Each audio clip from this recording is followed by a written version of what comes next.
All right, so I wanted to just have kind of a general conversation for those of you who are performers, who are, even if you're just into public speaking, this is going to be helpful for you. So I wanted to specifically discuss 5 best tips on how to be more confident when it comes to performing. And then that Orko can kind of go off of each tip and give me maybe some of his personal experience as well, because he is a longtime performer. He's very familiar with all of this. Let's go. So first of all, nerves are super normal. Okay, everyone's gonna get a little bit nervous when you have to go and speak in front of a crowd, perform, do anything. And sometimes it's even worse when you have a small audience, I found, versus having a huge audience. I don't know what that's about, but it applies to everyone. So, number one, when it comes to how to be more confident when you're performing, you have to do these tricks to calm your brain down, right? So everything starts with your brain, and your brain is the thing that's kind of freaking out for a second. That's why you feel those nerves. So the tip that I learned that has been the most powerful thing ever is you got to think about the audience and not yourself. Okay, so when you're about to speak in front of an audience or perform, we have a tendency to get nervous because we're anticipating all the stuff we're about to screw up. Right? We're like, oh my gosh, I'm going to forget my words. Oh my gosh, I'm going to look dumb. Oh my gosh, I'm going to fall. And so you're thinking about yourself and your performance. There's nothing wrong with that. But a part of the problem is that you're worried about yourself versus if you're in this mindset of how can I actually connect with my audience and the people who actually matter rather than I'm going to be judged by the jerks. Let's not even think about them. Let's think about how do we bring value.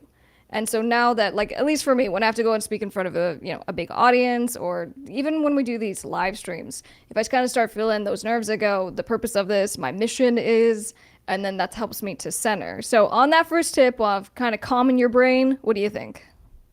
No, absolutely. And I mean, on to your point of how, large crowds versus small crowds, I absolutely agree. Like small crowds are more, they kind of make you feel more self conscious because you're not feeding off any kind of energy. You're feeling way more self conscious. You're thinking about people are looking at an empty room. People are, Sure. just to kind of staring. And the worst is when it's an empty room and everybody is just standing at the back of the club, and it could and then so you start to think that it's you, and a lot of the times it's not that it's you. Well, I mean, it's you because you didn't get enough people there, but if you're a newer band, that's not really so much your fault. But um, a lot of crowds are too cool for school.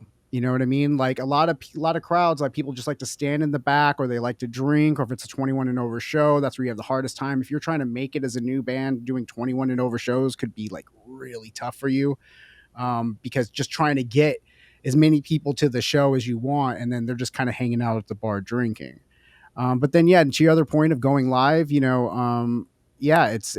I think going live is you definitely helps with things when you just realize at the end of the day, like you're just there to entertain. You want to get the information in this case, or in the music. You just want to play a good show. You want to support your Yeah, band what's the members. goal? What's the goal? And that's it. Like, that's the goal. If you want to just connect with someone and make that fan feel like a rock star, feel special and all that stuff. And just like even for me, when you mess up, embrace it. And it becomes something so relatable. So anyway, that's People are number one. always, yeah, because people are always, and that's the thing, and not to make you feel a little more self-conscious, but if you're on stage, especially if there's nobody there, but especially if there's people there, somebody's eyes are always on you. And if you're coming across as feeling nervous or self-conscious, or you don't even believe in what you're doing, you're going to get in this loop with them where they don't believe it, you don't believe it.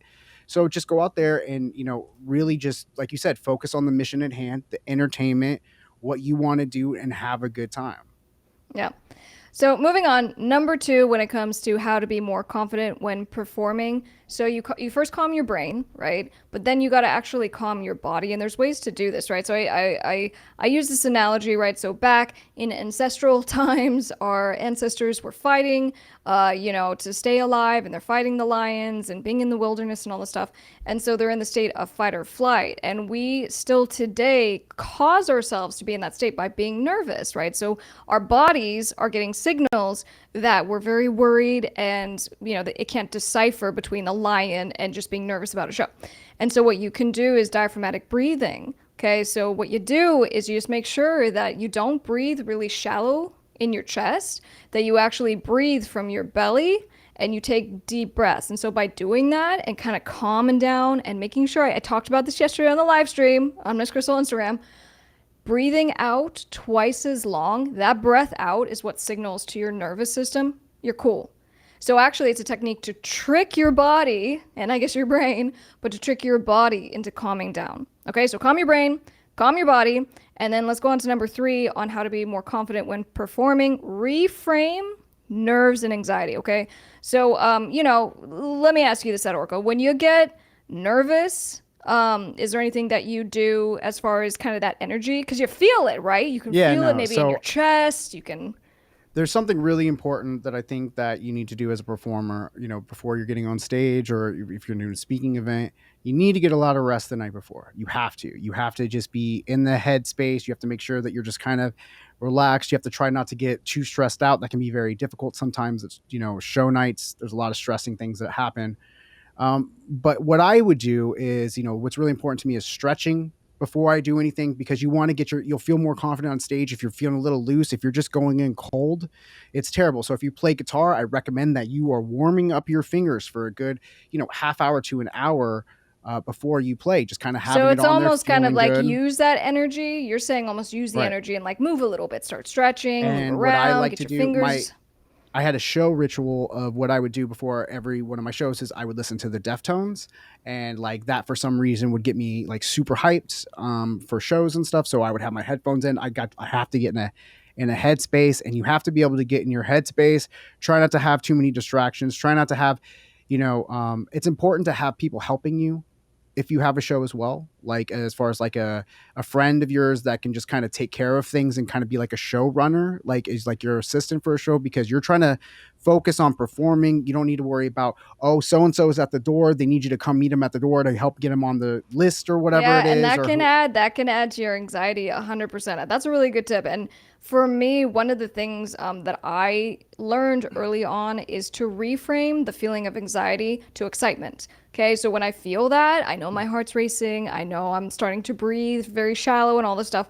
But then I'm like, what that is I'm excited because I'm about to do something that's really cool. And I tell myself Mhm. that. I'm like, I'm so excited that I'm not like sitting on a couch on a Friday night watching TV, It's wasting my great. time. I'm so excited that I'm so nervous to do this Yeah, thing. I'm so excited for my fans that just showed up. And so reframe that anxiety as excitement.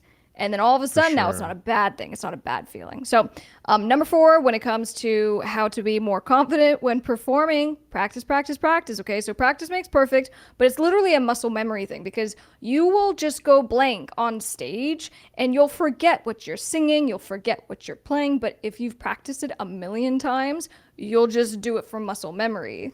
Yeah, no, for Okay. sure. And the thing about practice is, and a lot of people are guilty. Even I've been guilty at this for times, but you have to go full out at practice. If you're running, you have to run the set at least a couple of times and work on specifically the songs that you need help with. You know what I mean? You need to work those just over and over in the parts. Um, but you need to just have it so locked in to where, if you're, for my case, so like if I were just practicing staying still, I had a lot of action. So I would be doing like rock jumps and jumping off of walls and doing like throwing my guitar around and stuff like that. And if you're not practicing while you do that, you're either A, going to hit yourself in the head, break your ankle, just hit a whole bunch of just really bad notes all the time. And because when you get on stage, it's totally different from practice, especially and for bands, I cannot recommend more to play to a click track. You have to. You'll be confident if your drummer is solid, because there's nothing that makes you feel more unconfident than having an unsteady drummer on stage. There's nothing more. I can get away with a horrible guitar player or bad bassist. I cannot. Even a bad singer you can get away with a little bit. It's funny. You can't get away with a bad drummer. Yeah, I've had it. I've had instances where the whole show went down because the drummer Don't even that get made a me started on mistake. drummers. I know, I know. I played with some really good drummers, but I play some really bad drummers. Yeah, no. When the whole it's awkward too if you're like doing a dive bar show, and then all of a sudden the whole show comes to a close because in this instance, let's say the drummer like loses if he or she is in charge of Mm, playing the show, right? From like a little player or whatever, and now they fumble and they were having a technical mm. issue. Let's not even get into that. But I like But your run into the anxiety thing. You're running into the excitement. Run towards it, because I will say yeah, from personal experience, I played like so many shows over the years, and I will say that one thing that all of my great shows had in common was I was a little anxious and I was a little nervous before it happened. And so it's just a normal part of the process. If you don't feel anything, like, I don't know, maybe you're just not that into it. You know what I mean? Like, so you want to feel those things. You want to like yeah, chase those that's a good feelings, point. and yeah. And then last little technique. Okay, so if you're a singer and you're nervous about forgetting the words, a technique to remember them is to write them out 10 times. It doesn't, if you're doing it 10 times in a row, that's cool if you do it 10 times over the course of a few days, but by actually writing it, it commits it to memory in a different kind of way. So that's a great little hack there. All right, number 5, when it comes to how to be more confident when performing, and we kind of touched on this, recreate similar conditions. And so for me as a performer, as a singer, the best thing that I've ever done is pretty much two things. One, when you are performing out of breath, okay, we don't typically recreate that kind of condition in a enclosed, rehearsal, casual, we're just kind of swaying back and forth versus for me, when I perform, I'm running around, I'm jumping off of stuff. And so I'm way more winded and I can't breathe. As a singer, you got to catch your breath. And so for me, that's number one on practicing that performance, but number two, singing when you're not feeling well. Okay, Right. so Oh, back to your point perfect. on like, Yeah. Yep. it's Yep. been a crap day, and now, you don't have your Yeah. manager there to help, and you have all these stressors, and now your voice is tired and you're hoarse, and Yes. you Yes. gotta Yes. go and sing. And for we're doing this for the audience, right? And it's not their fault. And so So you want to give them a badass performance. like it doesn't matter. So the only reason why practice is, if you have band, I'm relating this to band practice, but I mean if you're in a group or whatever it is you do, or even your own self discipline, if you're a solo artist and you just perform by yourself, um, even if you have a schedule and if you're supposed to do something, like if you have practices on Wednesday and Thursday, or if you committed to a Thursday night at 8 o'clock, you're doing something. If you feel sick, if you feel horrible, doesn't matter. You got to do it anyway. That's the perfect, best time to do it. It sucks, but like when you're on tour, there's gonna be plenty of times where where you're sick, where you have the flu, or you're just whatever, and you got to get through it, and you got to perform, or you break your arm. Like you got to get through it. And so just kind of conditioning yourself to have that. But then also the one tip that I wanted to add to your thing was mirrors and recording videos of yourself while you practice will help you be incredibly confident. And because sometimes when you are performing, you don't really see yourself. And even with mirrors, you don't really see yourself because you're just kind of staring at yourself. And it's not about looking at yourself, it's about looking at the entire band, look at what's going on. Right. And with Being everybody has objective. videos, right? Where everybody has cell phone videos, everybody can get a selfie stick or a tripod and hang it up and record your practice. Look at what everybody's doing. Look what in between songs, who's fumbling around, who has a tendency to always fiddle with their drums unless they really need to. Like some drummers are just like ADD, you know what I mean? Who's ready? Who starts the song? Where does everybody know where everything goes in? But yeah, you have to film yourself. You should have mirrors in when you're practicing all your stuff. Look at your faces, look at how you do it, because that will be the just best way. There's been plenty of times where I've looked at myself and been cringe on a video because I was like, oh, I thought that move looked so cool when I was doing it, and I was like, not so good. So take a look. Yeah, but again, from just performing and you're not feeling well, I just am so thankful for every time that even when I was sick. Look, there's a caveat here. If you're super sick, you don't want to damage Right. your voice and you have to, toe that line. But the times that I have still kind of pushed through a little bit when I was sick, I wasn't feeling good. That means when I went on stage that one time and I still wasn't feeling good and I had similar conditions, I had already been through it. And so I knew how to hit that note. I knew how to cheat it a little bit and this and that. And to your comment earlier, no lip syncing. That's cool. No shade to anyone who wants to do that. No, That's so just not my thing. just pass off to the mic. Hopefully you have a following. You just pass off and Yeah, have the crowd right. singing. Hopefully your audience knows the words.